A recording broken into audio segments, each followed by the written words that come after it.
కలిగిన దేవుడు మన రక్షకుడైన యేసుక్రీస్తు వారి నామమున అందరికీ వందనాలండి. ప్రభువునందు నాకు అత్యంత ప్రియమైన వారులారా, ఈ 7 వారాలలో మనం ధ్యానం చేస్తున్న అంశాలు మనం తీసుకున్న మూలవాక్యంలో నుండి హెబ్రీయులకు రాసిన పత్రిక 6వ అధ్యాయం మొదటి 2 వచనాలు. అందులో మొట్టమొదటిగా మారు మనసు పొందుట. మారు మనసు అంటే ఏం చెప్పుకున్నాం? మరొక మనసు. మారు మనసులు ఎన్ని రకాలు? 2 రకాలు. మొదటిది జీవార్థమైన మారు మనసు, రెండవది రక్షణార్థమైన మారు మనసు. ఈ రెండిట్లో మనం అనుదినము పొందవలసిన మారు మనసు ఏమిటి? రక్షణార్థమైన మారు మనసు. అది చెప్పిన తర్వాత విశ్వాసం గురించి చెప్పలేదు. 2వ రాయి.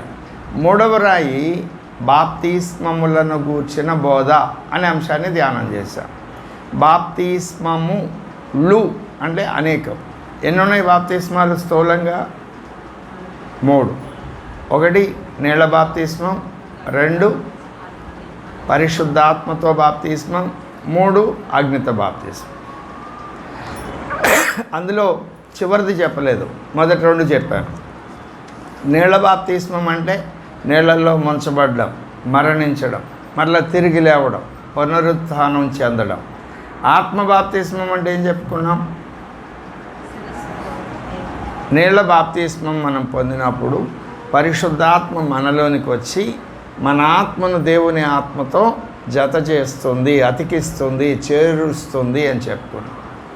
ఈ అనుభవాలను ఎన్ని విధాలుగా కొనసాగించాలి? బాప్తిస్మము అనే అనుభవాన్ని ఎన్ని విధాలుగా కొనసాగించాలని చెప్పాను.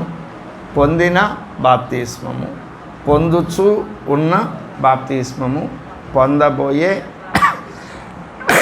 పొందిన బాప్తిస్మం ఏమిటి? దానికి ప్రత్యక్ష గుడారాన్ని చూపించాడు. ప్రత్యక్ష గుడారంలో ఏం జరిగింది? లోకంలో నుండి ఇజ్రాయేలీయుడు అయిన వాడు మొదట ఆవరణంలోకి వచ్చాడు. అంటే వాడు లోకానికి చనిపోయి దేవుని రాజ్యం కొరకు బ్రతికాడు, దేవుని లోకం కొరకు మరణించాడు, దేవుని రాజ్యం కొరకు బ్రతికాడు. రెండవది ఆవరణంలో నుండి పరిశుద్ధ స్థలంలోనికి వచ్చిన వాడు పాపమునకు చనిపోయి పరిశుద్ధత కొరకు బ్రతికాడు. మూడవది పరిశుద్ధ స్థలం నుండి అతి పరిశుద్ధ స్థలం అంటే దేవుణ్ణి ఎదుర్కోవడానికి వెళ్ళినవాడు స్వచిత్తానికి చనిపోయి, అహానికి లేదా స్వార్థానికి చనిపోయి దేవుని చిత్తానికి పునరుత్థానుడవుతాడు. 3 మరణాలు, 3 పునరుత్థానాలు ప్రతి విశ్వాసి జీవితంలో ఉండాలి. అది ఉన్నప్పుడే దైవ ప్రత్యక్షత కలుగుతుంది అని జ్ఞాపకం చేసుకున్నాం. ఇది ఎలా సాధ్యం? స్వచిత్తానికి చనిపోవడం, పాపానికి చనిపోవడం అనేది మనకి ఎలా సాధ్యం? మన వలన మనకు సాధ్యం కాదు. కానీ అది ఎలా సాధ్యమవుతుంది అంటే 2వ రాయి ఏమిటి? మొదటి రాయి మారు మనసు, 3వ రాయి బాప్తిస్మములకు వచ్చిన బోధ, 2వ రాయి ఏమిటి? విశ్వాసం ద్వారా మొదటి అనుభవం, 3వ అనుభవం పొందుకోగలుగుతాం. విశ్వాసం ఉంటేనే మారు మనసు, విశ్వాసం ఉంటేనే మరణము, పునరుత్థానము అనే అనుభవాలు జ్ఞాపకం చేసుకున్నాం. విశ్వాసము అనే మాటకి అర్థమేం చెప్పుకున్నాం? నిరీక్షింపబడు వాటి యొక్క నిజస్వరూపం. దీన్ని ఇంకొక విధంగా చెప్తే దేవుని యొక్క మహిమను, దేవుని యొక్క ప్రభావాన్ని తీసుకొచ్చి మన లోపల పెట్టాడు ఆయన. ఇంకొక మాటలో చెప్తే దేవునిలోని ఒక అంశను తీసుకొచ్చి మనలో పెట్టాడు. ఇంకొక మాటలో చెప్తే దేవుని యొక్క శక్తిని ఒక మూట కట్టి అది మనలో పెట్టాడు. దాని పేరు విశ్వాసం. ఇప్పుడు ఆ విశ్వాసము ఎలా ఉపయోగించాలి అని అంటే హెబ్రీయులకు రాసిన పత్రిక 10వ అధ్యాయం 38వ వచనంలో, నా ఎదుట నీతిమంతుడైన వాడు విశ్వాసమూలముగా జీవించును. నీతిమంతుడు ఎలా జీవిస్తాడు? విశ్వాసమూలముగా. విశ్వాస మూలముగా జీవిస్తే ఏం జరుగుతుంది? మార్కు సువార్త 9వ అధ్యాయం 23వ వచనం. చాంద్ర రోగం పట్టిన వ్యక్తి, ఆ పిల్లవాడి తండ్రి ఆ పిల్లవాడిని తీసుకొని యేసు ప్రభువారి దగ్గరికి వచ్చారు. మొదటిగా ఆయనేమో యేసు ప్రభువారు రూపాంతర పర్వతం మీద ఉన్నారు. 9 మంది శిష్యులు కింద ఉన్నారు. వాళ్ళ దగ్గరికి వెళితే అది పోలేదు. ఆ తర్వాత యేసయ్య దిగి వచ్చాడు. కొండ మీద నుండి 3 శిష్యులను తీసుకొని యేసయ్యను చూసి ఏమన్నాడు? నీ వల్ల ఏమన్నా అవుద్దా అన్నాడు.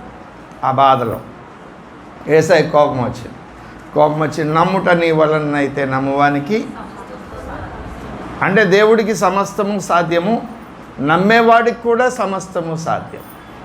దేవునికి సమస్తము సాధ్యము, నువ్వు నమ్మితే నీకు కూడా సమస్తము సాధ్యం. అంటే ఈ మాటకి అర్థం ఏమిటి? దేవుడు భూమి మీద ఏ దైవ కార్యాలు చేస్తున్నాడో అవన్నీ నువ్వు కూడా చేయగలవు. నమ్మితే దేవునికి స్తోత్రం చెప్పండి. అది ఎలా నమ్మడం, విశ్వసించడము అనేది ఎలాగూ అంటే హెబ్రీలకు రాసిన పత్రిక 6వ అధ్యాయం 11వ వచనం. మీరు మందులు కాక విశ్వాసము చేతను ఓర్పు చేతను వాగ్దానములను స్వతంత్రించుకొని వారిని పోలి నడుచుకొనున్నట్లుగా మీలో ప్రతివాడును మీ నిరీక్షణ పరిపూర్ణమగు నిమిత్తము మీరిది వరకు కనపరిచిన ఆసక్తిని తుదమటుకు కనపరచవలనని ఆపేక్షించుచున్నాము కదా. ఏమన్నాడు? విశ్వాసము చేత ఓర్పు చేత వాగ్దానములు స్వతంత్రించుకొని వారిని పోలి ఏం చేయాలి? నడవాలంటే ఏం కావాలి? దేనితో నడవాలి అంటే విశ్వాసము. నడవాలంటే ఏం కావాలి? ఇక్కడ నుండి నువ్వు అక్కడికి వెళ్ళాలంటే ఏం కావాలి? నీకు కాళ్ళు కావాలి. అవునా? ఏ కాళ్ళు? ఈ కాళ్ళుగా. మనలో అంతరంగ పురుషుడు ఉన్నాడు. అతనికి మనకు ఉన్నట్లుగా జ్ఞానేంద్రియాలు ఉన్నాయి, మనకున్నట్లుగా కర్మేంద్రియాలు ఉన్నాయని చెప్పాను. గత వారం ఏం చెప్పాను? బాహ్య నేత్రాలు ఉన్నట్లు అంతరంగ పురుషునికి తలలో కనులున్నాయి, చెవులున్నాయి, నోరున్నది, నాలుగున్నది, చర్మం ఉన్నది. కళ్ళతో చూస్తాం, చెవులతో వింటాం, నోటితో మాట్లాడతాం, నాలుగుతో మాట్లాడతాం, స్పర్శ చర్మం ద్వారా. అవునా? అక్షరార్థంగా ఈ జ్ఞానేంద్రియాలతో మనం ఏమేమి చేస్తున్నామో అంతరంగ పురుషుని యొక్క జ్ఞానేంద్రియాలతో అవన్నీ చేస్తాం. చూడగలుగుతాం, వినగలుగుతాం, మాట్లాడగలుగుతాం, స్పర్శ తెలుసుకోగలుగుతాం, పరిమళ వాసనను గ్రహించగలుగుతాం. ఎలా అంటే వాటన్నిటికీ విశ్వాసమే. విశ్వాసపు నేత్రాలతో చూస్తాం, విశ్వాసపు చెవులతో వింటాం. అవునా? విశ్వాసపు చెవులతో, చెవి గలవాడు ఆత్మ చెప్తున్న సంగతులు వినుగాక, ప్రకటన గ్రంథం. అలాగే విశ్వాసంతో పలుకుతాం, విశ్వాసంతో చూస్తాం. అదృశ్యుడైన వానిని చూచుచున్నట్లు మోషే. గత వారము అవన్నీ మనం ధ్యానం చేశాం. అట్లాగే కర్మేంద్రియాలు కూడా ఉన్నాయి. కర్మేంద్రియాలు అంటే పరిచారక అవయవాలు. ఈ జ్ఞానేంద్రియాలు కలిగిన ఈ శరీరాన్ని ఒక చోట నుండి ఇంకో చోటకి తీసుకువెళ్ళడానికి, ఈ జ్ఞానేంద్రియాలు చెప్పిన పనులు చేయడానికి అవసరమైనటువంటి చేతులు ఉన్నాయి. చేతులైనా, ఈ శరీరమైనా, కాళ్ళైనా, ఉపస్థ, ఆసనము అనేటువంటి కర్మేంద్రియాలైనా ఇవన్నీ ఏమిటి అంటే క్రియలు చేయడానికి భౌతికంగా. అట్లాగనే ఆత్మ సంబంధమైన విషయాలలో కూడా కర్మేంద్రియాలు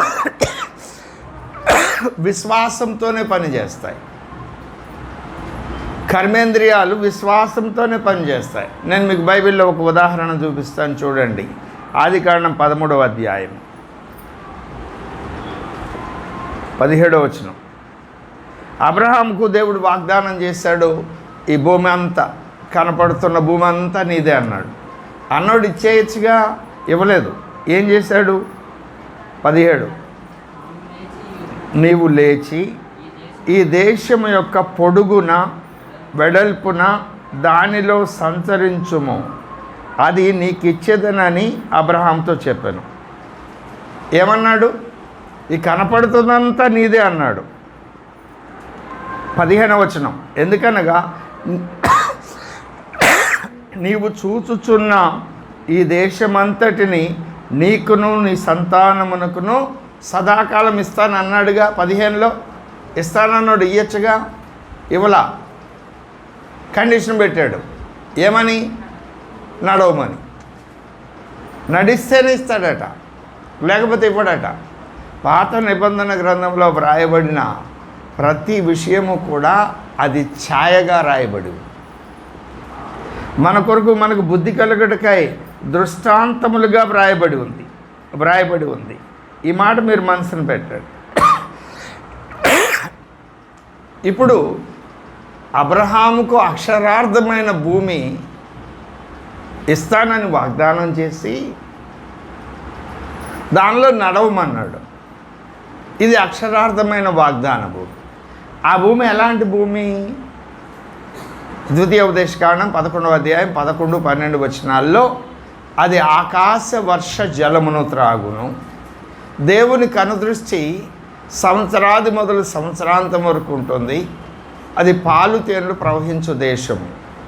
అక్కడ రాగిని తవ్వి తీయచ్చు. ఇట్లా అనేక విశేషాలు ఉన్నాయి ఆ దేశాన్ని గురించి. ఇప్పుడు నేను అంటున్నాను, ఆనాడు అబ్రహాముకి అక్షరార్థమైన వాగ్దాన భూమి ఇచ్చాడు, కానీ ఈనాడు మనకి ఆ వాగ్దాన భూమి కాదు, దేవుని వాక్యము అనే వాగ్దాన భూమిని మనకిస్తున్నాడు. దేవుని వాక్యము అనే వాగ్దాన భూమిని మనకిస్తున్నాడు. వాక్యాన్ని భూమితో పోల్చొచ్చా? వాక్యాన్ని భూమితో పోల్చొచ్చా?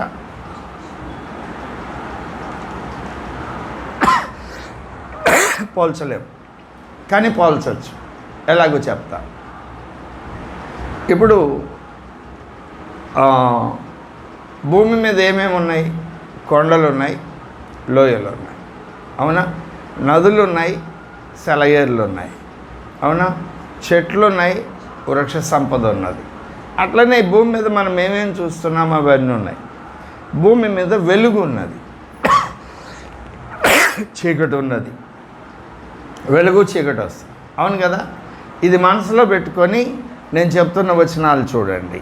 ఆదికాండం 2వ అధ్యాయం 10వ వచనం.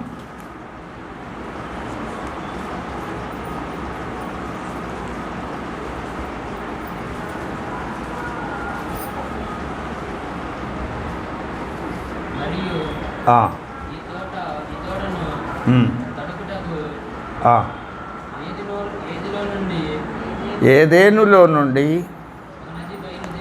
ఒక నది బయలుదేరేను, చీలిపోయి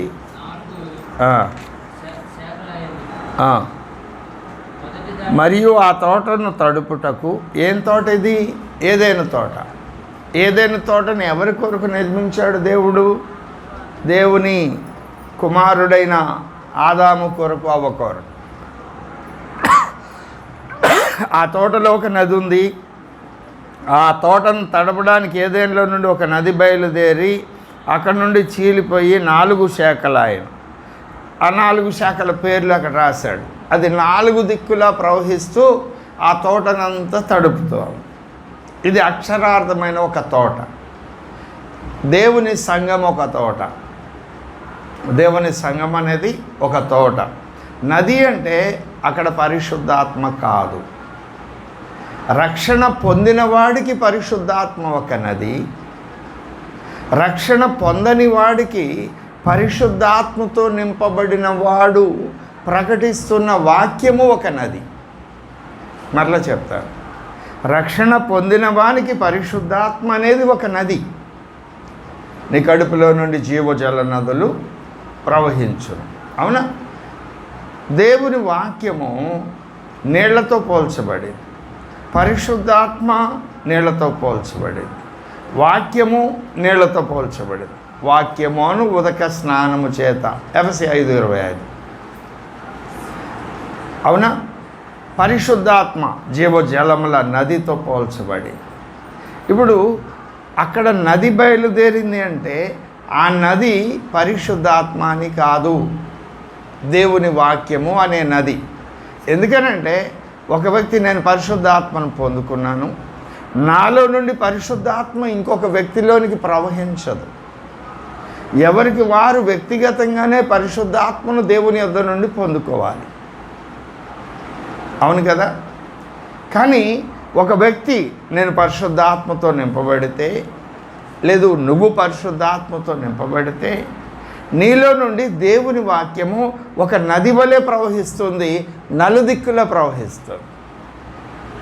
అలా ప్రవహించినప్పుడు ప్రవహించిన వాక్యము ఒక నది, పరిశుద్ధాత్మ ఒక నది.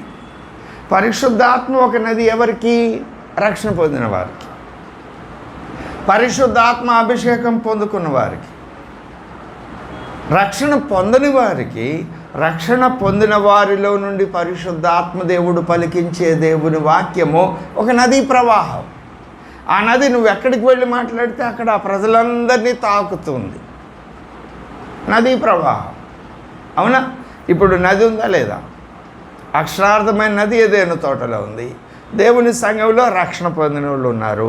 ఏదేను తోట అంటే దేవుని సంఘము.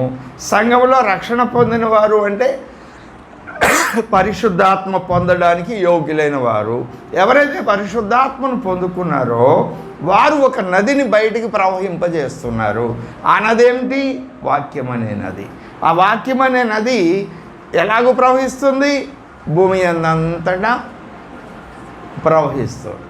అవునా? రైట్. నేను లోకమునకు వెలుగునై ఉన్నాను అన్నాడు. 8వ అధ్యాయం 12వ వచనం యోహాను సువార్త. దేవుడు వెలుగు. నీ పాదములకు దీపమును, నీ త్రోవలకు వెలుగు అయి ఉన్నది దేవుని వాక్యమని 119వ కీర్తన 105వ వచనం 130వ వచనం చెప్తుంది. వాక్యము వెలుగు, దేవుడు వెలుగు, మీరు లోకమునకు వెలుగై ఉన్నారు, విశ్వాస వెలుగు. అవునా?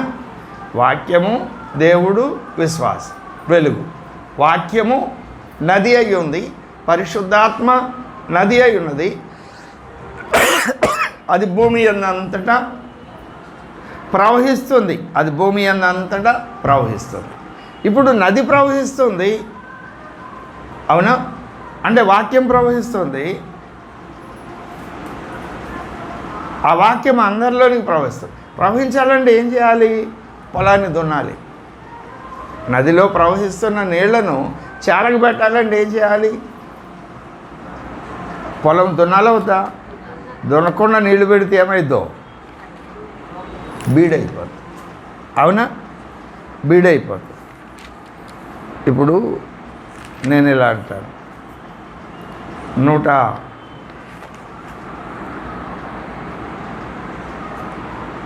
129వ కీర్తన 2వ వచనం. దున్నువారు నా వీపు మీద దున్నిరి, వారు చాళ్లను పొడుగుగా చేసిరి. యేసు ప్రభు వారి యొక్క వీపు నాగటి చాళ్ల వల్లే దున్నబడింది. అవునా? యేసు ప్రభు ఎవరు? వ్యవసాయకుడు. అవునా? ఏదేను తోట ఏమిటి? దేవుని సంఘం. దేవుని సంఘం అంటే ఏమిటి? దేవుని పొలం. ఆయన వ్యవసాయకుడు. వ్యవసాయకుడు ఏం చేస్తాడు? పొలాన్ని దున్నుతాడు. పొలము అంటే ఏమిటి? దేవుని సంఘం, విశ్వాసుల యొక్క హృదయాలు. ఇప్పుడు చెప్పండి, వాక్యం చెప్పేవాడికి ఎక్కువ సిద్ధపాటు కావాలా, వినేవాళ్ళకి ఎక్కువ సిద్ధపాటు కావాలా? ఇది అర్థం కావడానికి ఇంకోటి చెప్తాను. చేలో పదును చేయబడినటువంటి పొలంలో, నారుమడిలో లేదు పొలంలో విత్తనాలు చల్లేవాడికి ఎక్కువ సిద్ధపాటు కావాలా, పొలానికి ఎక్కువ సిద్ధపాటు కావాలా? పొలంలో అది వర్షం పడినప్పుడు అది పదునైతే అప్పుడు దాన్ని దున్నాలి. చెత్త, పుల్ల, పరక అన్నీ తీసేయాలి, రాయి రప్ప తీసేయాలి. మళ్ళా జల్లు పడినప్పుడు దాన్ని మళ్ళా రెండోసారి దున్ని పొలమంతా చదునుగా చేసి ఈ విత్తనాలు చల్లేవాడు ఏం లేదు, స్నానం చేసి వస్తే సరిపోతుంది, విత్తనాలు తీసుకెళ్ళి చల్లేస్తాడు. వాక్యం చెప్పేవాడు తను తాను పరిశుద్ధపరచుకొని వస్తే సరిపోతుంది. ఇక్కడికి వచ్చి ఆయనకు అప్పగించుకుంటే దేవుని ఆత్మ ఆయన నింపితే ఆ ఆత్మ లోపల నుండి వాక్యం పలుకుతుంది. ఈయనకి ఆ సిద్ధపాటు పరిశుద్ధపరచుకోవడమే కావాలి. కానీ వినేవాడికి ఆ హృదయంలో ఉన్న రాయి తీసేయాలి. ఇక్కడికి వచ్చి ఏదేదో ఆలోచిస్తూ ఉంటారు, ఆ చింత ఈ చింత, అవన్నీ తీసి పక్కన పడేయాలి. తగినంతగా పరిశుద్ధాత్మను వేడుకొని హృదయాన్ని సిద్ధపరుచుకొని ఇక్కడికి వస్తే తప్ప ప్రకటించిన వాక్యము వాళ్ళ హృదయాల్లోనికి చేరదు. ఎందుకు వాక్యం మర్చిపోతున్నారు? ఎందుకంటే ఆ పొలం దున్నపడ్డంలా, దారి పక్కనున్న నేల మీద విత్తనాలు పడినట్టు ఆ వాక్యం ఎండిపోయి నేల మీద పడుతుంది, పక్షులు చొతుకుపోతున్నాయి. వాక్యం గుర్తుంట్లా. పాస్టర్ గారు మెట్లు దిగంగానే వాక్యం మర్చిపోతున్నా. ఎందుకు మర్చిపోతున్నావు? నీ హృదయం దున్నపడలా. దున్నపడ్డం అంటే ఏమిటి? పశ్చాత్తాపం లేదు, మారు మనసు లేదు. నీ మనసు నీదే, నువ్వేదనుకుంటే అదే చేస్తావు, అదే మాట్లాడతావు. వాక్యం ఏం చెప్తుందో దాన్ని పట్టించుకో, బుద్ధి మార్చుకో, మనసు మార్చుకో, హృదయం మార్చుకో. కాబట్టి వాక్యం లోపలికి వెళ్ళడంలా, వాక్యం లోపలికి వెళ్ళడంలా. అక్షరార్థంగా ఆయన వీపు దున్నబడింది, యేసు అనే ఆయన వీపు దున్నబడింది. ఈ సేద్యం చేయాలి, పొలం మనుషుల యొక్క హృదయాలు దున్నబడాలి. ఆయన వ్యవసాయకుడు, దేవుని సంఘాన్ని పొలంతో పోల్చాడు. ఆయన పొలంతో పోల్చాడు, అవునా? వాక్యము విత్తనంతో పోల్చబడింది. మత్తయి సువార్త 13వ అధ్యాయం, లూకా సువార్త 8వ అధ్యాయము విత్తనాల గురించిన ఉపమానాలు ఉన్నాయి, అవును కదా? కాబట్టి ఇక్కడ పొలం ఉంది, నది ఉన్నది. నది అంటే ఏమని చెప్పాను? రక్షణ పొందినవాడికి పరిశుద్ధాత్మ నది, పొందనివాడికి వాక్యం అనే నది, అవునా? ఇప్పుడు ఆ నది వచ్చింది, ఆ నదిలో నీళ్లు పొలానికి పెట్టాలి, పొలం దున్నాలి, అవునా? తర్వాత 31వ కీర్తన 3వ వచనం.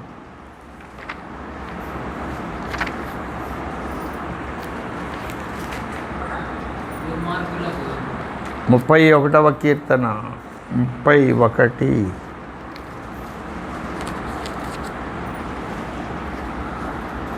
3వ వచనం. నా కొండ నా కోట నీవే. ఇప్పుడు ఎవరి గురించి చెప్తున్నాడు? యేసయ్యను గురించి. యేసయ్య అంటే ఎవరు? వాక్యం. వాక్యం అంటే ఎవరు? వెలుగు. వాక్యం అంటే ఎవరు? నీళ్లు. వాక్యం అంటే ఎవరు? కొండ. వాక్యం అంటే నీ వాక్యము నా త్రోవకు వెలుగు అన్నాడా లేదా? అంటే వాక్యం అంటే వెలుగు, అవునా? వెలుగు లేకపోతే చీకటి ఉంటుంది, వాక్యం లేకపోతే వాళ్ళ బ్రతుకు చీకటి ఉంటుంది, అవునా? వాక్యం అంటే కొండ. కొండ అంటే ఎత్తుగా ఉండేటువంటి ప్రదేశము. కొండ ఉంది అంటే అర్థం ఏమిటి? ప్రక్కనే లోయ కూడా ఉంది అని అర్థం.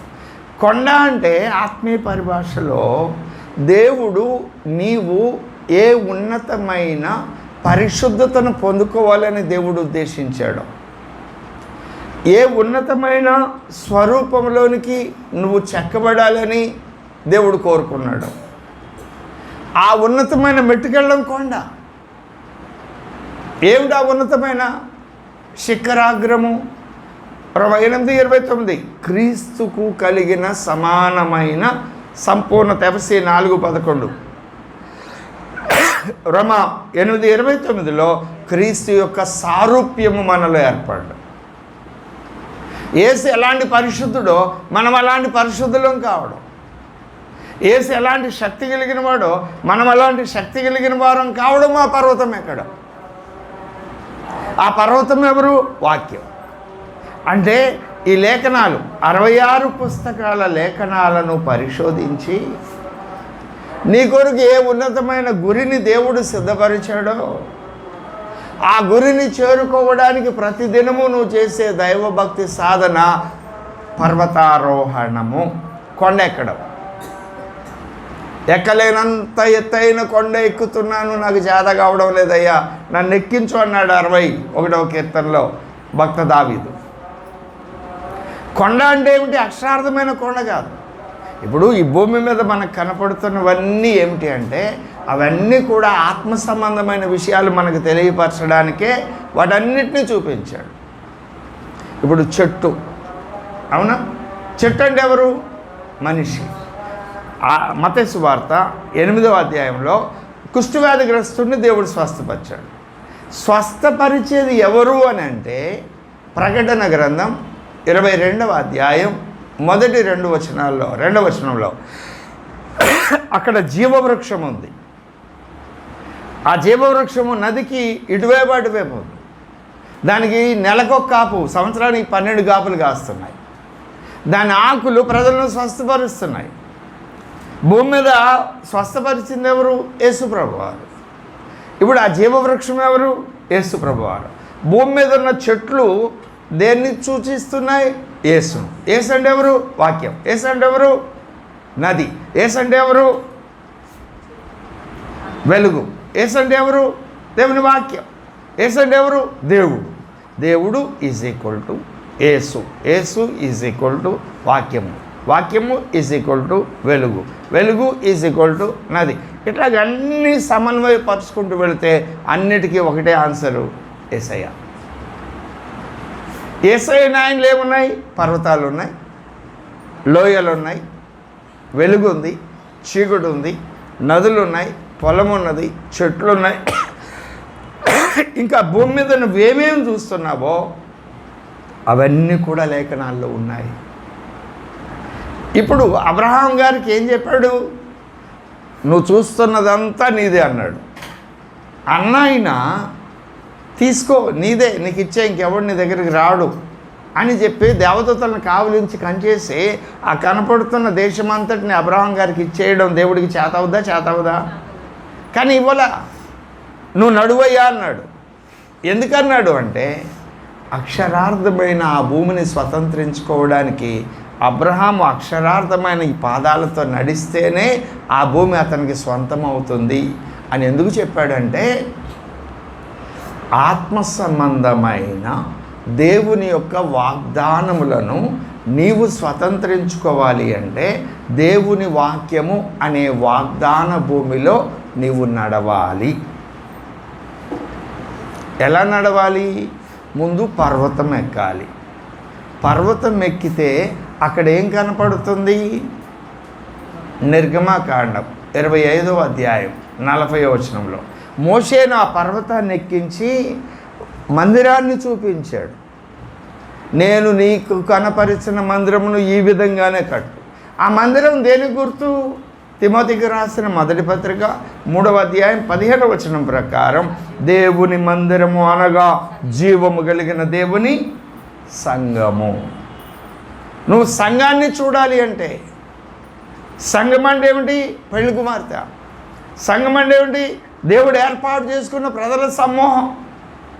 ఏదో కష్టంలో ఉన్నవాళ్ళు, బాధలో ఉన్నవారు, అప్పుల్లో ఉన్నవారు, ఇరుకులో ఉన్నవారు, ఇబ్బంది ఉన్నవారు వచ్చి యేసుబాబు మంచి దేవుడు, ఎడగొస్తే స్వస్థపరుస్తాడు, విడుదల వస్తుంది అని వచ్చిన ప్రజల సమూహంగా పైకి కనపడుతుంది. కానీ దేవుని సంఘం అంటే దేవుడు ఎన్నిక చేసుకున్న వ్యక్తుల సమూహం. వాళ్ళని దేవుడు ఏం కోరుతున్నాడు? ఈ భూమి మీద నడువు, నేను నీకు ఈ భూమి ఇస్తా అన్నాడు. ఆ భూమి ఏమిటి? వాగ్దాన భూమి. ఆ భూమి మీద ఏమున్నాయి? కొండలు ఉన్నాయి, గుట్టలు ఉన్నాయి, మెట్టలు ఉన్నాయి, పల్లాలు ఉన్నాయి, వంకరదారులు ఉన్నాయి, అన్నీ ఉన్నాయి. ఆ మెట్టలు, లోయలు అన్నీ సరి చేయబడాలి, వంకర్లన్నీ కరెక్ట్ చేయబడాలి. అంటే నీ బ్రతుకు అవసరమైనటువంటి సిద్ధపాటు మొదట జరిగిన తర్వాత అప్పుడు ఆ పరిశుద్ధ పర్వతాన్ని నువ్వు ఎక్కాలి. ఎలా ఎక్కుతావు? అక్షరార్థంగా కొండ ఎక్కాడు అబ్రహాం గారు. ఒకవేళ నువ్వు కొండ ఎక్కాలంటే ఎక్కుతావు? 2 కాళ్ళతో ఎక్కుతావు. నడుముకో తువ్వాలు కట్టుకుంటావు, లేదా తలకు తలపాకు కట్టుకుంటావు, చేతిలో చేతికర్రను తీసుకుంటావు. అతి జాగ్రత్తగా ఆ ఎత్తుగా ఉన్న నిటారుగున్న పర్వతం ఎక్కుతారు అక్షరార్థంగా. అంతే కదండి. ఒకవేళ అవి లేకపోయినా ఎక్కుతారు, కానీ చాలా కష్టంగా ఆ కొమ్మ ఈ చెట్టు పట్టుకొని, రాయి పట్టుకొని, అవసరమైతే ఆటవాళ్ళుకుంటే రాళ్ళు పట్టుకొని పాకుతాను ఎట్లాగో ఎక్కుతారు. అలాగే ఈ వాక్యము అనే భూమిలో అనేక ఆజ్ఞలు నీకు ఇవ్వబడ్డాయి. ఆ ఆజ్ఞలను పాటిస్తూ ఒక్కొక్క ఆజ్ఞ నెరవేర్చబడడానికి నీకు చాలా సమయం పడుతుంది. దైవభక్తి సాధన అనేటువంటిది ఒకరోజుతో అయ్యే ప్రక్రియ కాదు. అనుదినము దైనందిన సాధన చేయాలి. అనుదినము సాధన చేయాలి. ఎలా సాధన చేయాలి? ఈ ఆజ్ఞలను నెరవేరుస్తూ ఆ పర్వతం ఎక్కడానికి నువ్వు ప్రయత్నం చేస్తే ఎలా ఎక్కుతావు? విశ్వాసము అనే పాదాలతో, విశ్వాసం అనే చేతులతో. పాదాలతో ఎక్కుతాము, చేతులతో ఏం చేస్తాము? దేవుడు మనకు అప్పగించిన పనులు మనం నమ్మకంగా చేసుకుంటూ వెళతాం.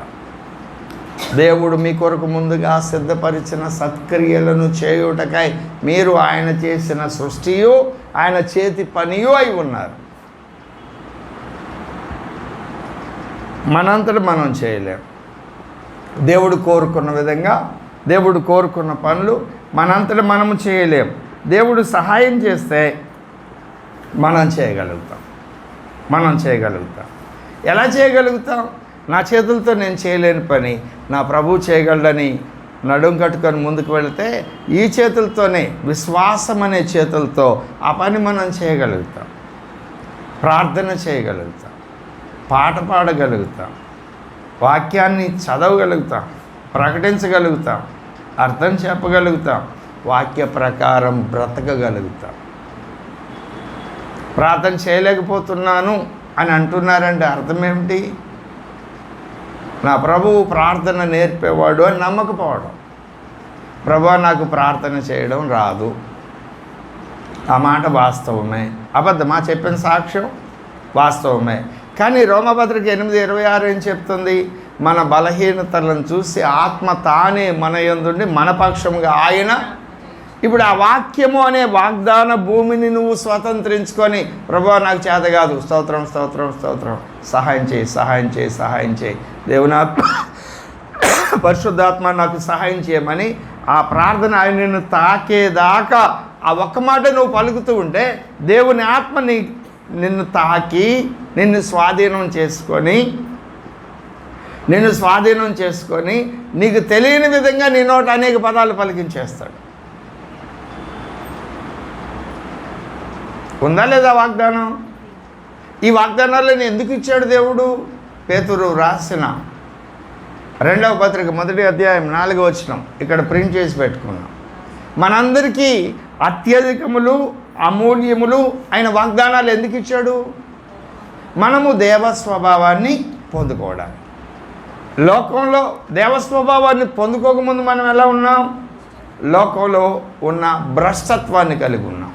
చదువుతారా? పేతురు రాసిన 2వ పత్రిక 1వ అధ్యాయము 4వ వచనం. ఆ మహిమ గుణాతిశయములను బట్టి ఆయన మనకు అమూల్యములను అత్యధికములునైన వాగ్దానములను అనుగ్రహించి ఉన్నాడు. దురాశను అనుసరించుట వలన లోకమందున్న భ్రష్టత్వమును ఈ వాగ్దానముల మూలముగా మీరు తప్పించుకొని దేవస్వభావమునందు పాలివారగునట్లు వాటిని అనుగ్రహించాను. ఎందుకు అనుగ్రహించాడు వాగ్దానాలు?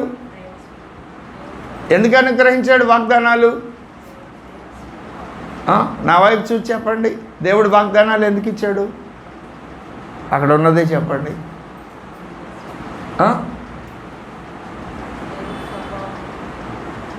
చదవండి ఆ వచనం. ఆ మహిమ గుణాతిశయములను బట్టి. పేతురు రాసిన 2వ పత్రిక 1వ అధ్యాయం 4వ వచనం చదువుతారా? హలో, ఇక్కడే ఉన్నారా? చదవండి. ఈ వర్తమానానికి కీలకం ఇదే. ఇప్పటి వరకు నేను మీకు ఏం చెప్పాను అంటే, విశ్వాసి యొక్క జ్ఞానేంద్రియాలు విశ్వాసమని గత వారం చెప్పాను. ఈ వారం ఏం చెప్తున్నానంటే, విశ్వాసి యొక్క కర్మేంద్రియాలు కూడా విశ్వాసమే. ఈ జ్ఞానేంద్రియాలను, ఈ కర్మేంద్రియాలను ఉపయోగించి దేవుని యొక్క వాగ్దాన భూమిని స్వతంత్రించుకోవాలి అని చెప్పాను. అది ఎలాగో చెప్పడానికి సాదృశ్య రూపకంగా, ఛాయారూపకంగా అబ్రహాముకు దేవుడు వాగ్దానం చేసిన వాగ్దాన భూమి ఆయనకు వాగ్దానం చేసి ఇచ్చాను తీసుకోపో అనలేదు. దానిలో నువ్వు నడువు అన్నాడు. ఎందుకు అలా అన్నాడో చెబుతూ అబ్రహాముకు వాగ్దాన దేశాన్ని ఇచ్చినట్టు మనకి కూడా దేవుడు వాగ్దానములతో కూడిన లేఖనాలు ఇచ్చాడు. ఇప్పుడు మనం ఆ వాగ్దానాలు పొందుకోవాలి. పొందుకుంటే ఏం జరుగుతుందో ఇక్కడ రాశాడు. అది చదవమని చెప్తున్నా. చదవండి. 2వ పత్రిక 1వ అధ్యాయం 4వ వచనం. నీకు తెలుగు రాదా తల్లి? మనం ఇంగ్లీష్ మీడియం. చదువు, తప్పైన పర్లే, నేనున్నా. చదువు. ఇంగ్లీష్ బైబిల్ ఉందా? అక్కడ ఉంది. సరే, నేనే చదువుతాను. ఏం చేస్తావు, ఇంగ్లీష్ మీడియంతో వచ్చిన బాధలు. ఆ మహిమా గుణాతిశయములు, దేవుని యొక్క మహిమా గుణాతిశయములను బట్టి ఆయన మనకు అమూల్యములను అత్యధికములునైన వాగ్దానం. అమూల్యములు అంటే మూల్యము చెల్లించడానికి, మూల్యం అంటే వెల చెల్లించడానికి సాధ్యం కానివి. అత్యధికములు అంటే లెక్క పెట్టడానికి సాధ్యం కాని వాగ్దానాలు దేవుడు మనకిచ్చాడు. ఎందుకు ఇచ్చాడు?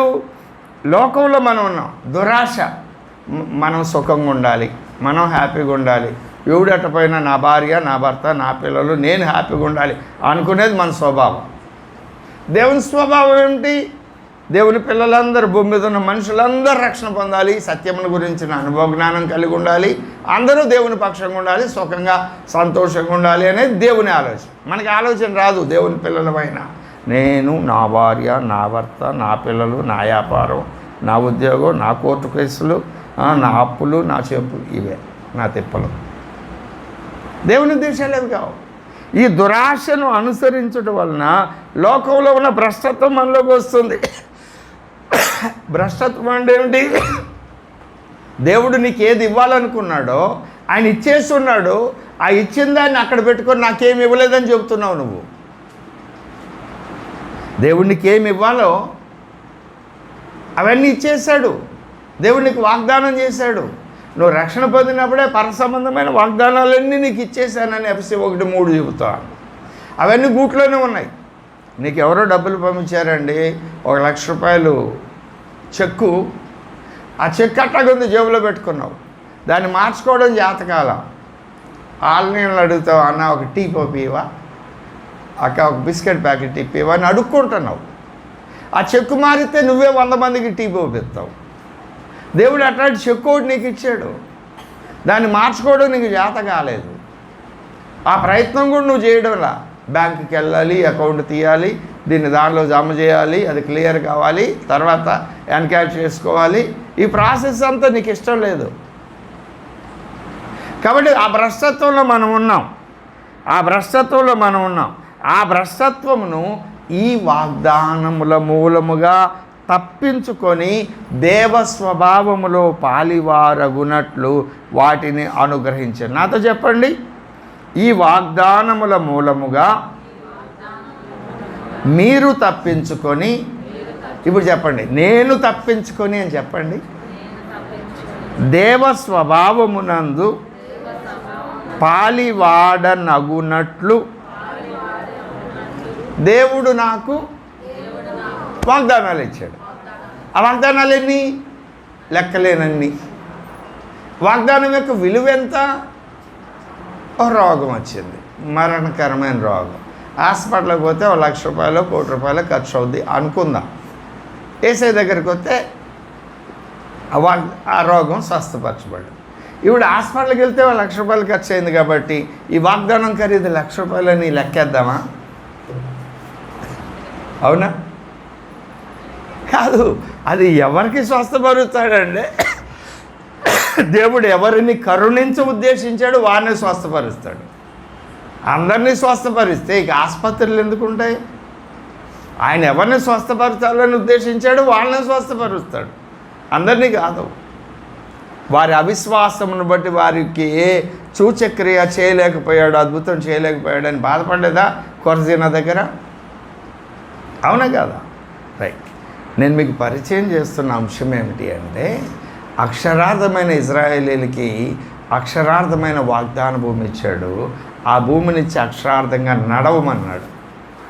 ఇప్పుడు మనకు వాగ్దానాలు అనే దేవుని వాక్య భూమిని ఇచ్చాడు. ఆ వాక్య భూమిలో పర్వతాలు ఉన్నాయి, లోయలు ఉన్నాయి, చెట్లు ఉన్నాయి, నదులు ఉన్నాయి, వెలుగుంది, చీకటి అన్నీ ఉన్నాయి. ఇప్పుడు మనం వాటిని స్వతంత్రించుకోవాలి అంటే విశ్వాసం అనే జ్ఞానేంద్రియాలు, విశ్వాసం అనే కర్మేంద్రియాలను ఉపయోగించి దానిలో మనం నడవాలి. ఎలా నడవాలి? అక్షరార్థమైన కాళ్ళతో ఒక స్థలం నుండి ఒక స్థలమునకు మనం నడిచినట్టు దేవుడు మనకిచ్చిన వాగ్దానాల్లో ఒక వాగ్దానం, మన అవసరత ఏదుందో, నీ అవసరత ఏదైనా కానీ ఆ అవసరతకు సంబంధించి వాక్యం ఉన్నది, వాగ్దానం ఉన్నది.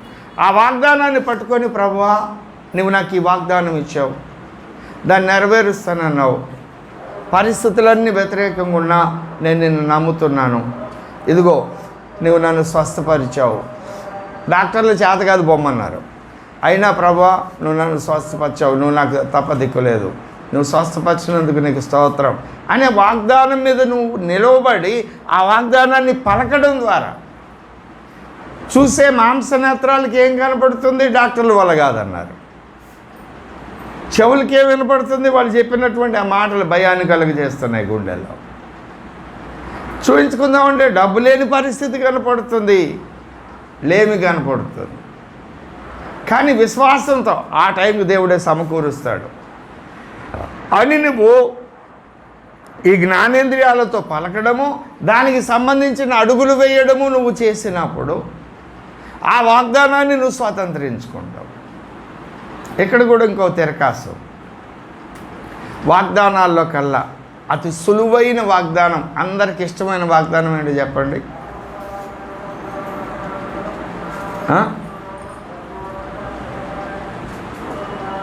తలకాయ నొప్పి వచ్చింది, ఏ వాగ్దానం? జ్వరం వచ్చింది, ఏ వాగ్దానం? క్యాన్సర్ వచ్చింది, ఏ వాగ్దానం?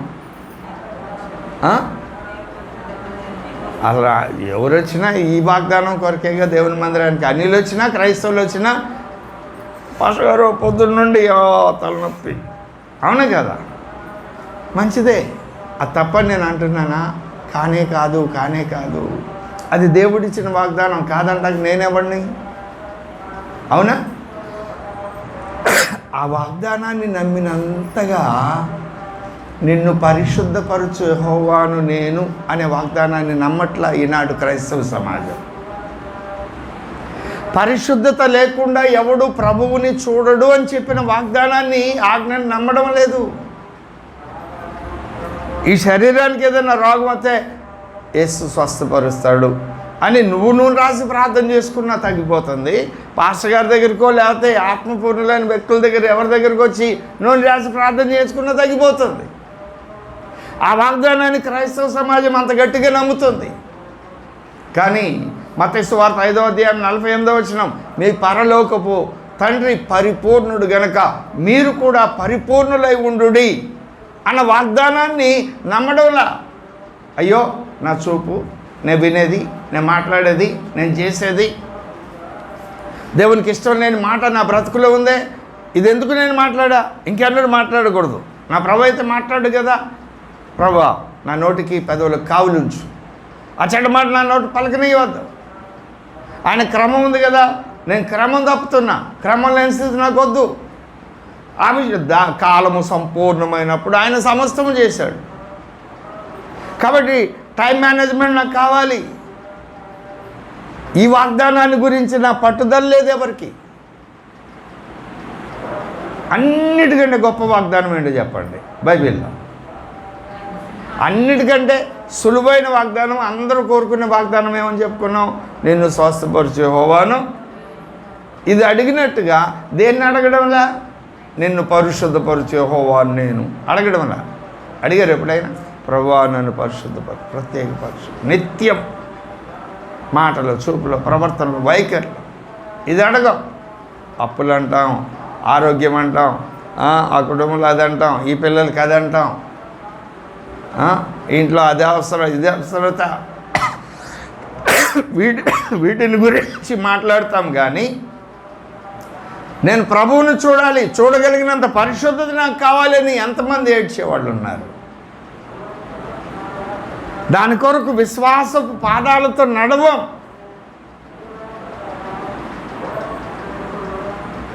అత్యంత కష్టమైన వాగ్దానం, గొప్ప వాగ్దానం ఏమిటో చెప్పండి బైబిల్లో. ఏమండి? ప్రకటన గ్రంథం 3:21, నేను జయించి నా తండ్రి సింహాసనం మీద కూర్చోండి అన్న ప్రకారం జయించు వాణిని నా తండ్రితో కూడా నేను కూర్చున్న ప్రకారం వాడిని నాతో కూడా కూర్చున్నాను. నరేంద్ర మోడీ గారి సీట్ మీద నిన్ను కూడా కూర్చోబెట్టుకుంటానంటే నీకు ఎంత పండగ. 5 ఏళ్లే ఉండేది ఆ పోస్ట్, ఒకవేళ ఉంటే మధ్యలో ఎవడు పడైపోతే. ఇప్పుడు విశ్వ సామ్రాజ్య నేత పరలోకమందలి ప్రభువు, రాజాది రాజు, రాజులకు రాజు, ప్రభువులకు ప్రభువు, దేవుళ్ళకు దేవుడు. ఆయన అన్నాడు, నా సింహాసనం మీద నిన్ను కూర్చొని పెట్టు. నమ్ముతున్నావు ఈ మాట? నమ్మితే దేవునికి స్తోత్రం చెప్పు. స్తోత్రం చెప్పి నువ్వు దాని కొరకు ఏం చేస్తున్నావు? పొద్దున్న లేచిన కానుండి ఏ కూర వండి పెట్టాలి పిల్లలకి, సాయంత్రం రేపు ఏ పని చేయాలి పిల్లలకి, ఎంతసేపు వాళ్ళని గురించి ఆలోచన. కానీ నా ప్రభు కొరకు నేనేం చేయాలి? నా పిల్లలు వాక్యం చదవలేదే ఈరోజు, ప్రభు యొక్క శిక్షలో బోధలో పెంచమన్నాం, నేను పెంచలేదే. ప్రభు ఆజ్ఞ నా బిడ్డల విషయంలో నేను నెరవేర్చలేదే. ఈ ప్రశ్న ఉందా? దాని కొరకు ఏమన్నా ప్రయత్నం చేస్తున్నావా? వాళ్ళు నా మాట వినలేదండి, సులువుగా చెప్తావు. వాళ్ళు తప్పు చేశారని వాళ్ళని తప్పు చేసిన వ్యక్తులుగా చూపించడానికి నీ తప్పు నువ్వు కప్పిపెట్టుకుంటున్నావు. వాళ్ళు వినలేదు నీ మాట, అప్పుడు నువ్వేం చేయాలి? అయ్యా వాగ్దానం ఇచ్చావుగా, నీ విరోధులు ఎదురాట కాదంటకు వీలు కాని వాక్కును జ్ఞానాన్ని నీకు ఇస్తానన్నావుగా. నీ వాక్యం చదవని నా పిల్లలు నీకు విరోధులే. వారు ఎదురాడకుండా కాదంటకుండా వీలు కాని వాక్కు జ్ఞానం నాకు నా నోట్లో ఒక మాట వస్తాడు, నీకు లోబడాలి, నాకు కాదు. ఈ వాగ్దానాన్ని స్వతంత్రించుకోవడానికి ప్రయత్నం చేయం. ఎందుకని? ఈ అంతరంగ పురుషుని జ్ఞానేంద్రియాలు, కర్మేంద్రియాలు మనం ఉపయోగించాం. ఈ కారణం చేత విశ్వాసము అనేటువంటి ఆ రాయిని మనం కలిగిలే. పేరుకు చెప్తాం యేసుబాబు అంటే గ్రేటు, ఆయన నమ్మకం, ఇంకొక దేవుడికి నేను తలకాయ నరికినా తల వంచను అని చెప్పుకుంటాం డైలాగులు. కానీ యేసుబాబు చెప్పిన పని చేయం. విశ్వాసం లేదు, ఆ విశ్వాసం లేదు అప్పగించిన పనులు చేయడం. ఆ విశ్వాసం లేనప్పుడు నీకు బాప్తిస్మాలు అర్థం కావు. చచ్చిపోవడం అంటే అర్థం కాదు, తిరిగి బతకడం అంటే అర్థం కాదు. మీరు క్రీస్తుతో కూడా లేపబడిన వారైతే అన్నాడు కొలస్సీ 3:1. లేపబడిన వారైతే ఏం చేస్తారు? పైన ఉన్న వాటిని వెతుకుతాం. పైన ఏమున్నాయి? దేవుడున్నాడు, దేవుని చిత్తం ఉంది, దేవుని నీతి ఉంది, దేవుని రాజ్యం ఉంది. అవి నీ బ్రతుకులో నెరవేరాలని వాటి కొరకు వెతుకుతావు. లేపబడకపోతే ఈతి బాధలు, ఐహిక విచారాలు, ధనమోసాలు. మరణం అర్థం కాదు, పునరుత్థానం అర్థం కాదు, అంటే బాప్తిస్మమే అర్థం కాదు. బాప్తిస్మం ఎందుకు అర్థం కాలేదు? సరైన మారుమనసు లేదు కనుక. దైవ చిత్తానుసారమైన దుఃఖం లేదని కనుక. నువ్వు తప్పు చేసింది తప్పు అనడం లేదు బైబిలు. తప్పు చేసినప్పుడు దేవుని తట్టు తిరిగి, అయ్యా ఈ ఉన్నతమైన మెట్లోకి నేను ఎందుకు నడిపించలేకపోతున్నానని ఆ కొరింథీ సంఘం ఏడ్చినట్టు దైవ చిత్తానుసారమైన దుఃఖం లేదు. దుఃఖం లేదు కనుక రక్షణార్థమైన మారు మనసు లేదు. రక్షణార్థమైన మారు మనసు లేదు కనుక లోకానికి సావడం ఏమిటో అర్థం కాలేదు, దేవుని రాజ్యానికి బ్రతకడం ఏమిటో అర్థం కాలేదు. పాపానికి చనిపోవడం అర్థం కాలేదు, పరిశుద్ధత కొరకు బ్రతకడం అర్థం కాలేదు. ఆహానికి చనిపోవడం అస్సలే అర్థం కాలేదు. కారణం విశ్వాసంతో పలకకపోవడం, విశ్వాసంతో నడవకపోవడం, విశ్వాసంతో ప్రయత్నం చేయకపోవడం. నాకు చేత కాదు ప్రభువా, కానీ పాస్టర్ గారి ద్వారా వాక్యం చూపించి చెప్పావు, నేను అది చేస్తా, అది ఎంత కష్టమైన వాక్యానికి నేను లోబడతా అని నువ్వు లోబడడం ప్రారంభిస్తే అప్పుడు నీ మనస్సు దేవుని మనసుగా మారుతుంది. నీ పునరుత్థానము దేవుని యొక్క శక్తి, బలము, జ్ఞానాన్ని పొందుకుంటుంది. అప్పుడు నీవు క్రీస్తు వలె చెక్కబడడం ప్రారంభమవుతుంది. దేని ద్వారా? విశ్వాస యొక్క జ్ఞానేంద్రియాల ద్వారా, విశ్వాస యొక్క కర్మేంద్రియాల ద్వారా. ఈ 3 అంత ప్రాముఖ్యమైన విషయాలు. కాబట్టి 7 వారాల్లో నేను మీకు పరిచయం చేసిన అంశము ఇంత చెప్తే ఇదంతా పునాదే, పై బిల్డింగ్ కాదు. ఇది తెలుసుకున్నంత మాత్రం నువ్వేదో దేవుని గురించి చాలా తెలుసుకున్నాను అనుకునేది కాదు. ఇది పునాదే, పైన బిల్డింగ్ చాలా కట్టాల్సింది ఉంది. ఇది కరెక్ట్గా ఉంటేనే మిగిలినవి కరెక్ట్గా ఉంటాయి. మనకి ఇదే సరిగలేదు. మూలోపదేశం ఇది. ఆలోచన చేయండి. దేవుడు నీకు ఏది చెప్పాడో, వాక్యం ద్వారా దేవుడు నాతో మాట్లాడారు అని చెప్పాడు. మాట్లాడినప్పుడు దాని ప్రకారం మీరు లోబడితే ఖచ్చితంగా దేవుని మహిమ మీ హృదయంలో నింపబడుతుంది. దేవుని యొక్క వెలుగు, దేవుని యొక్క శక్తి మీ హృదయంలో నింపబడుతుంది. ఆయన వెలుగు, ఆయన శక్తి నీలో ఉంటే నీ మాట మామూలుగా అది పొందుకోకముందు ఉన్న మనిషిలాగా ఉండదు. నీ మాట దేవుని మాటలాగా ఉంటుంది. దేవుని మాట ఎలా ఉంటుంది? అధికారంతో ఉంటుందా, సంశయంగా ఉంటుందా? అధికారంతో. నీ మాట అధికారంతో ఉంటుంది. ఆ మాట వెల్లడి అయితే ఆ మాట వెనకకి వ్యర్థంగా తిరిగి రాదు, నెరవేరుద్ది. నెరవేరకపోతే ఏం జరుగుద్ది? అక్కడ నాశనం జరుగుద్ది. దేవుని మాటకి లోబడకపోతే ఏం జరిగింది? లోబడితే ఏం జరిగింది? ఆశీర్వాదం జరిగింది. ఆ మెట్టులోనికి నడిపించబడాలి అని ఈ మాటలు నేను మీకు పరిచయం చేస్తున్నాను. ఇది దైవభక్తి సాధనలో మొదటి మెట్టు. ఈ మెట్టు ఎక్కితేనే తర్వాత మెట్టు ఎక్కుతాం. ఈనాడు క్రైస్తవ సమాజంలో చాలామంది ఈ మొదటి మెట్టులోకి రాలేదు. నేను కంప్లైంట్ చేయడం లేదు, వారి పరిస్థితి చెప్తున్నాను. ఆ పరిస్థితిలో నుండి వాళ్ళు బయటకు వస్తేనే ఆ మెట్టు ఎక్కుతారు. అప్పుడు నీ ప్రార్థన వేరుగుంటుంది, నువ్వు దేవుని కొరకు చేసే ప్రతి పని వేరుగుంటుంది, మాట్లాడే ప్రతి మాట ప్రత్యేకంగా ఉంటుంది.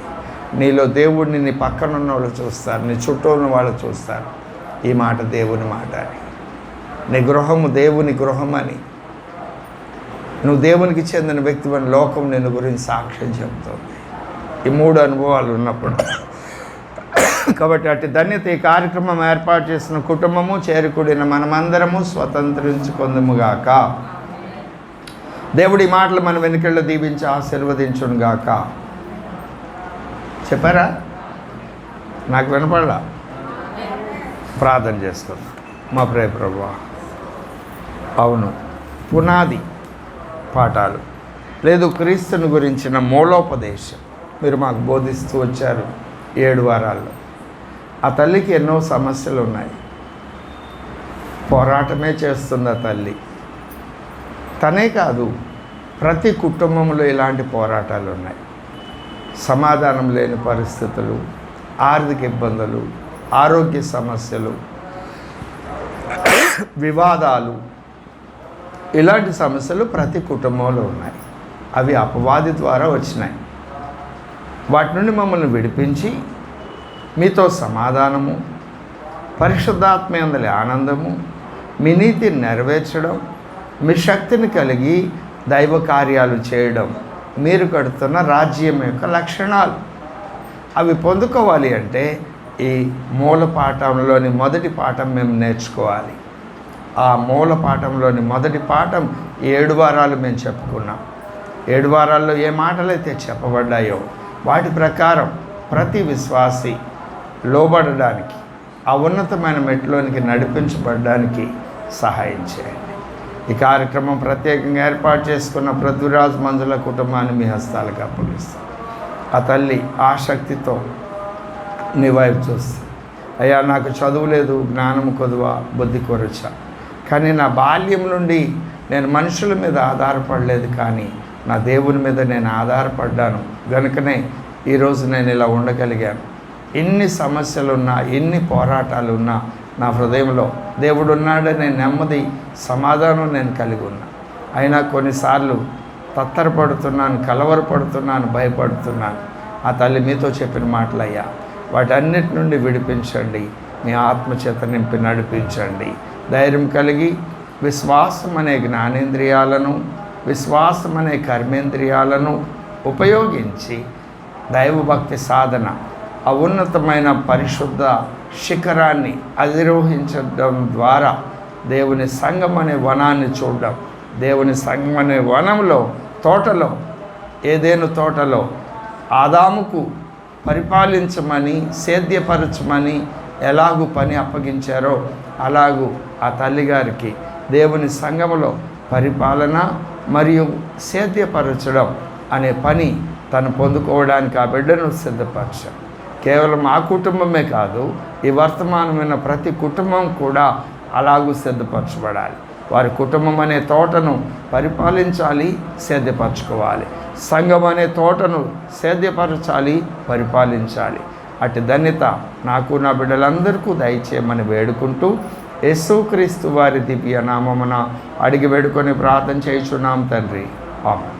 తండ్రి యొక్క శాశ్వతమైన ప్రేమ, కుమారుని యొక్క శాశ్వతమైన కృప, పరిశుద్ధాత్మదేవుని యొక్క అన్యోన్యము మనోహరమైన సహవాసం చేరుకుడిన మనకు ఈ కార్యక్రమం కొరకు ప్రత్యేకించబడిన బిడ్డలు పృథ్వీరాజ్ మంజుల వారి సంతానం, అలాగనే ఆ కుటుంబాన్ని బలపరచడానికి వచ్చిన ప్రతి కుటుంబమునకును, లోకంలో ఉన్న సకల పరిశుద్ధులందరకు సదాకాలం తోడై ఉండునుగాక. ఆమేన్, ఆమేన్. అందరికీ వందనాలండి. ప్రకటించిన కార్యక్రమం